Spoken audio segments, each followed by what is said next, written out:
क्या कभी ऐसा लगता है कि मार्केट जानबूझकर किसी ट्रेडर के स्टॉप लॉस को हिट करने के लिए ही नीचे आता है? हाँ, ट्रेडिंग की दुनिया में ये बहुत ही आम शिकायत है। मतलब चार्ट पर एक बहुत ही मजबूत सपोर्ट लाइन दिखती है।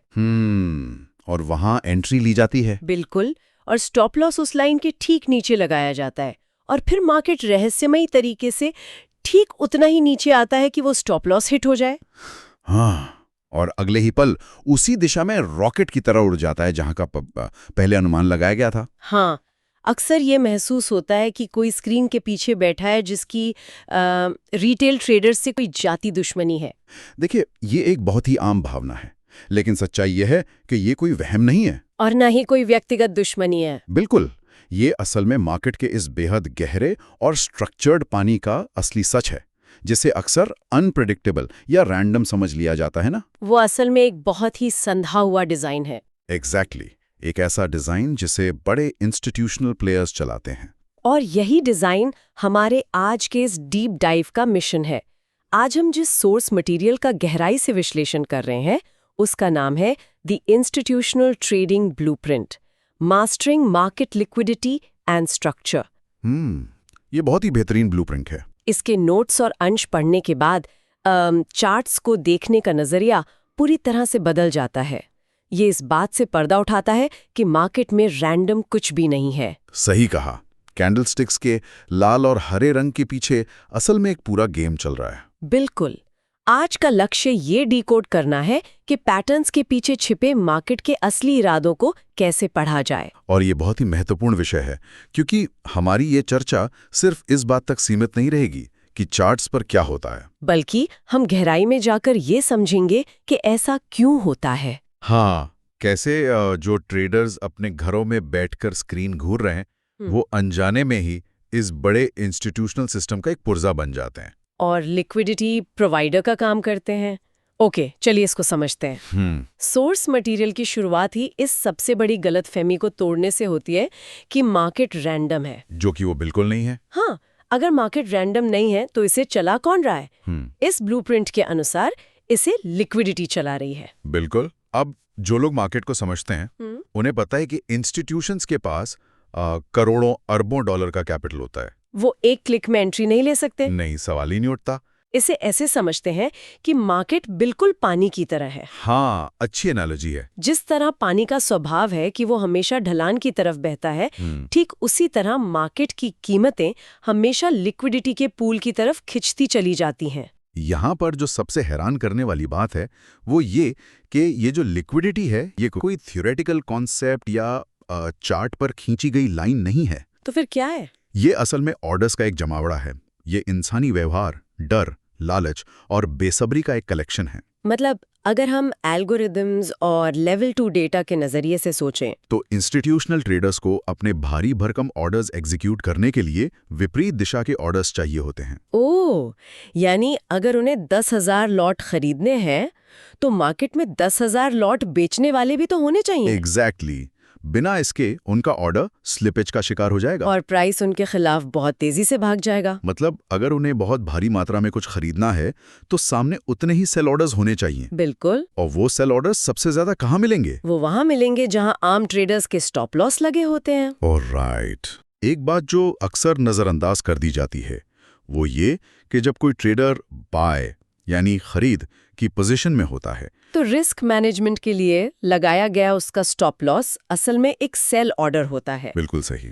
तो इसका मतलब ये हुआ कि जो जगहें चार्ट्स पर सबसे सेफ लगती हैं, जैसे एक बहुत ही मजबूत सपोर्ट लाइन या रेजिस्टेंस लाइन, या जिसे हम इक्वल हाइज और इक्वल लोज कहते हैं, जहां पूरी दुनिया को लगता है कि यहां स्टॉप लॉस लगाना सबसे सुरक्षित है, असल में वही जगहें इंस्टीट्यूशंस का असली टारगेट होती हैं। क्या बात है। वो एल्गोरिदम्स जानबूझकर उस लिक्विडिटी को हंट करते हैं। हाँ, जो एक आम ट्रेडर को मार्केट का ट्रैप या धोखा लगता है वो असल में बड़े प्लेयर्स की मैकेनिकल जरूरत है। बिल्कुल। जब हम देखते हैं कि प्राइस सपोर्ट लेवल को तोड़कर थोड़ा नीचे जाता है तो वो कोई एक्सीडेंट नहीं है। वो इंस्टीट्यूशनल एल्गोरिदम्स द्वारा किया गया एक कैलकुलेटेड मूव है। हाँ, वो प्राइस को नीचे धकेलते हैं ताकि रिटेल ट्रेडर्स के स्टॉप लॉस ट्रिगर हो जाएं, जो कि असल में सेल ऑर्डर्स हैं। जैसे ही वो सेल ऑर्डर्स मार्केट में बाढ़ की तरह आते हैं, इंस्टीट्यूशंस उन सभी ऑर्डर्स को एब्जॉर्ब कर लेते हैं और अपनी बड़ी बाय पोजीशन बना लेते हैं। एग्जैक्टली इसी लिक्विडिटी को ग्रैब किए बिना वो अपना ऑर्डर पूरा कर ही नहीं सकते थे। लेकिन यहाँ एक बड़ा सवाल दिमाग में आता है, क्या? अगर इंस्टीट्यूशंस को लोगों के स्टॉप लॉस चाहिए तो वो रिटेल ट्रेडर्स को उन जगहों पर अपने स्टॉप लॉस लगाने के लिए मनाते कैसे हैं? बहुत लॉजिकल सवाल है। मतलब कोई खुशी खुशी तो अपना नुकसान करवाने नहीं आता ना? नहीं, बिल्कुल नहीं। और ये मार्केट के स्ट्रक्चर और एल्गोरिथम्स का सबसे चालाकी भरा हिस्सा है। अच्छा? मार्केट कभी भी एक सीधी रेखा में अपनी मंजिल तक नहीं जाता। वो पहले एक स्टोरी यानी कहानी गढ़ता है। एक ऐसी कहानी जिस पे लोग विश्वास कर सकें। हाँ, और अपनी पोजीशंस बनाए। जैसे कि बिल्कुल। एक बहुत ही खूबसूरत सा अप ट्रेंड बना देना। बिल्कुल। चार्ट्स पर एकदम परफेक्ट हायर हाईज और हायर लोज बन रहे होते हैं। ट्रेंड लाइन 3 बार बाउंस कर चुकी होती है और हर कोई कॉन्फिडेंट हो जाता है कि चलो मार्केट तो अब ऊपर ही जाएगा। ठीक। इस ब्लूप्रिंट में इसे इंड्यूसमेंट कहा गया है, यानी लालच देना। जब एक ऐसा स्ट्रक्चर बनता है तो आम ट्रेडर्स आश्वस्त हो जाते हैं। हाँ, वो हर छोटे डिप पर खरीदारी करने लगते हैं और अपने स्टॉप लॉस को हाल ही के लोस के नीचे रखते जाते हैं। और इंस्टीट्यूशंस यही चाहता है। बिल्कुल। वो पहले जानबूझकर लिक्विडिटी बिल्ड होने देते हैं। वो ट्रेंड लाइन को रेस्पेक्ट करते हुए दिखाते हैं ताकि ज्यादा से ज्यादा लोग इस ट्रेंड में शामिल हों। और जब पर्याप्त स्टॉप लॉस जमा हो जाते हैं तब अचानक एक तेज गिरावट आती है और सारे स्टॉप लॉस एक साथ हिट होते हैं। हाँ, जो असल में इंस्टीट्यूशंस के बाय ऑर्डर्स को फिल कर रहे होते हैं। और जैसे ही उनके ऑर्डर्स फेल होते हैं, मार्केट वापस अपने असली ट्रेंड में बहुत तेजी से चला जाता है। एग्जैक्टली। और यही चीज फेक ब्रेकआउट्स के साथ भी होती है। बहुत बार। अक्सर किसी रेंज का ब्रेकआउट देखकर पूरी भीड़ बहुत उत्साहित होकर एंट्री लेती है। सबको लगता है कि रेजिस्टेंस टूट गया है, अब तो मोमेंटम आएगा। लेकिन फिर प्राइस वापस उसी रेंज में आ जाता है और धड़ाम से गिरता है। वो ब्रेकआउट असल में एक फेक मूव होता है, सिर्फ लोगों को लालच देने के लिए। पर एक मिनट, अगर हमें पता है कि हर ब्रेकआउट एक जाल हो सकता है और इंस्टीट्यूशंस लिक्विडिटी हंट करते हैं, तो रिटेल ट्रेडर्स बस उनके एल्गोरिदम्स के साथ पिगीबैक क्यों नहीं करते? मतलब उनके साथ एंट्री लें? हाँ, हम अपने ऑर्डर्स वहीं क्यों नहीं लगाते जहां वो हंट करने वाले हैं? तो क्या ट्रेंड इज योर फ्रेंड वाली पुरानी कहावत असल में सबसे बड़ा धोखा है? अगर हम इसको बड़ी पिक्चर से कनेक्ट करें तो समस्या कैपिटल और स्पीड की है। अच्छा। रिटेल ट्रेडर्स के पास मार्केट को मूव करने की ताकत नहीं है, वो सिर्फ रिएक्ट कर सकते हैं। इंस्टीट्यूशंस प्राइस को मैनिपुलेट कर सकते हैं। राइट। और यहाँ एक बहुत ही महत्वपूर्ण कॉन्सेप्ट आता है, ब्रेक ऑफ स्ट्रक्चर यानी BOS। हर बार जब स्ट्रक्चर टूटता है तो वो असली नहीं होता। कुछ ब्रेक सिर्फ दिखावा होते हैं ताकि लोग गलत दिशा में एंट्री लें। बिल्कुल। तो फिर असली ब्रेक ऑफ स्ट्रक्चर और एक इंड्यूसमेंट या फेकआउट में फर्क कैसे किया जाए? यही इस ब्लूप्रिंट का कोर लेसन है। अगर स्ट्रक्चर टूटने से पहले मार्केट ने लिक्विडिटी स्वीप नहीं की है, यानी किसी बड़े पूल के स्टॉप लॉस हिट नहीं किए हैं, तो वो स्ट्रक्चर ब्रेक बहुत कमजोर है। वो सिर्फ एक और ट्रैप हो सकता है। स्ट्रक्चर हमें मार्केट की दिशा बताता है, लेकिन लिक्विडिटी हमें उस दिशा का कंफर्मेशन देती है। एग्जैक्टली। बिना लिक्विडिटी ग्रैब के वो ट्रेंड आपका दोस्त नहीं बल्कि फंसाने का एक जरिया है। तो इन सब का मतलब क्या है? मतलब ये कि इसका सीधा सा मतलब ये है कि सिर्फ ज्ञान होना या ये पता होना कि लिक्विडिटी कहाँ है काफी नहीं है। बिल्कुल नहीं। बहुत से लोग मार्केट स्ट्रक्चर और लिक्विडिटी कॉन्सेप्ट्स को पढ़कर भी पैसा हारते हैं। और इसका कारण है टाइमिंग और एग्जीक्यूशन की कमी। इसे एक उदाहरण से समझते हैं। बताइए। ये बिल्कुल वैसा है जैसे कोई किसी रेलवे स्टेशन पर खड़ा है। उसे पता है ट्रेन कहाँ जाएगी, कौन से प्लेटफॉर्म पर आएगी, लेकिन वो ट्रेन के रुकने का इंतजार ही नहीं करता। हाँ, वो चलती हुई ट्रेन में छलांग लगा देता है और फिर गिरकर चोट खा लेता है। ये एनालॉजी एग्जीक्यूशन की हकीकत को बिल्कुल सटीक तरीके से पेश करती है ना? ज्यादातर ट्रेडर्स सही दिशा का अंदाजा तो लगा लेते हैं, लेकिन फेयर ऑफ मिसिंग आउट या फोमो के कारण वो बहुत जल्दी एंट्री कर लेते हैं। उन्हें लगता है कि अगर अभी ट्रेड नहीं लिया तो मौका हाथ से निकल जाएगा। हाँ, वो लिक्विडिटी स्वीप होने से पहले ही मार्केट में कूद पड़ते हैं और फिर वो खुद उस लिक्विडिटी पूल का हिस्सा बन जाते हैं जिसे इंस्टीट्यूशंस हंट करने वाले होते हैं। बिल्कुल। सोर्स साफ कहता है कि एक प्रोफेशनल ट्रेडर कभी गेस नहीं करता, वो इंतजार करता है। उससे एक स्पष्ट लिक्विडिटी स्वीप का इंतजार होता है। जब वो देखता है कि एक मेजर सपोर्ट या रेजिस्टेंस के नीचे या ऊपर लिक्विडिटी ग्रैब हो चुकी है, तब भी वो तुरंत एंट्री नहीं लेता। तो वो क्या करता है? वो इंतजार करता है कि मार्केट वहां से पलटे और एक स्ट्रक्चर शिफ्ट दे, यानी मार्केट ये साबित करे कि इंस्टीट्यूशंस ने पोजीशन ले ली है और अब वो प्राइस को दूसरी दिशा में ले जा रहे हैं। एग्जैक्टली। जब ये कंफर्मेशन मिलता है तब एक प्रो ट्रेडर पुल बैक पर एंट्री करता है। लेकिन मजेदार बात यह है कि आम ट्रेडर्स इस डर से बचने के लिए क्या करते हैं? क्या करते हैं? वो बहुत ही छोटे और टाइट स्टॉप लॉस लगा लेते हैं। उन्हें लगता है कि 1-2 पॉइंट का स्टॉप लॉस रखने से उनका रिस्क कम हो जाएगा। लेकिन ब्लूप्रिंट के अनुसार ये एक बहुत बड़ा भ्रम है। बिल्कुल। जो जगहें चार्ट पर सबसे सेफ लगती हैं, जहां आसानी से एक छोटा स्टॉप लॉस रखा जा सकता है, वो अक्सर सबसे ज्यादा भीड़-भाड़ वाली जगह होती हैं। और जहां भीड़ है वहां लिक्विडिटी है। और जहां लिक्विडिटी है वहां अटैक होना तय है। इसीलिए एग्जीक्यूशन सिर्फ सही जगह माउस क्लिक करने का नाम नहीं है, ये एक मेंटल स्टेट है। अगर कोई सही टाइमिंग पर कंफर्मेशन मिलने के बाद एंट्री लेता है तो पूरा ट्रेड बहुत ही स्मूथ लगता है। वहां कोई हर पल डराने वाला स्ट्रेस नहीं होता। हाँ, क्योंकि ट्रेड लॉजिक पर आधारित होता है, जल्दबाजी या होप पर नहीं। जब हम मेंटल स्टेट की बात करते हैं तो यहीं से बात आती है रिस्क मैनेजमेंट और साइकोलॉजी की, जो कि सबसे अहम है। क्योंकि देखा जाए तो गलत एग्जीक्यूशन अक्सर हमारे दिमाग की ही उपज है। बिल्कुल।